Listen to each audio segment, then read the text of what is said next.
All right, so to get medications in the system. So first off, you need to do a one-time thing of getting the medications in the system.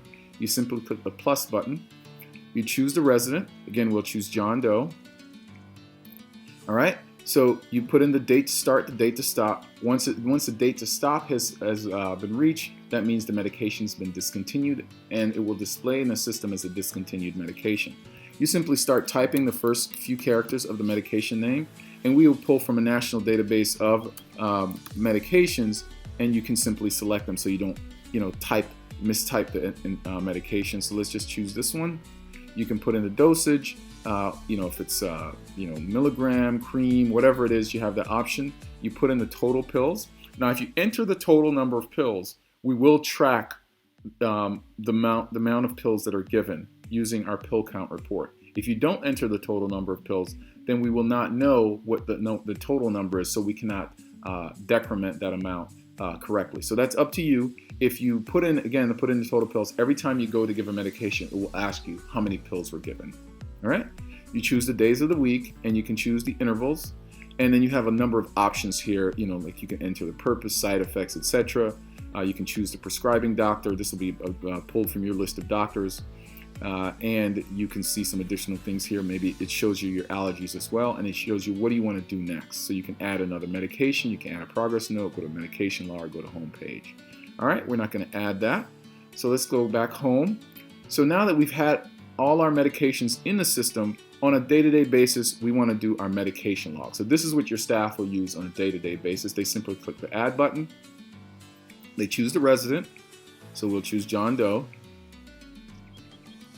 And then what interval. So if we want to just do the morning meds, we click that. Now only the morning medications will display here. I can simply select all, and technically I could click the submit button. However, because some of these medications I put in the total pill, it's asking me how many pills were taken so that I can calculate the remaining pills and the pill count report. So you see these other ones, it doesn't show me that option, and I'll, for the ones that do, I'll simply select them. And then you also have, obviously, you can put some additional information. If the amount changed, you can also modify that. Now, a couple of other things here you can put in. You can change the time taken as well as the notes. And some of these fields are customizable for agencies. So, for instance, some agencies require that the staff cannot change the time taken. So things like that we can customize for each of our agencies. So here's some options here. If it was supervised or not, refused, if there was a leave of absence, if the medication was missed, and it also who was it administered by. By default, it puts in the person you're logged in as. I'm logged in as manager demo, so it puts my information here. But if someone else administered that medication, you can also put that in there. You have the same option as you will see on most of our forms. We have the option of sending this urgent. We are working on a way to send this out where you can send a text message via urgent items as well. All right, and let's go ahead and add this medication, and we're going to add another one after this.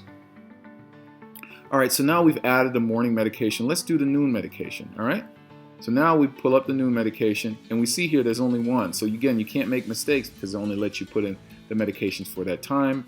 We'll say it was one, but let's say, for instance, this was an actual missed medication for whatever reason. Let's say let's say a leave of absence. The person was not there, but maybe we know that it was given, but it was not given at the facility, and you want to document that, and you know that it was given by a staff that was taking them on an activity. So let's say, for instance, we'll call this staff, let's say Janet Smith. All right. Again, you can also put in if it was urgent or not, but let's just go ahead and click submit.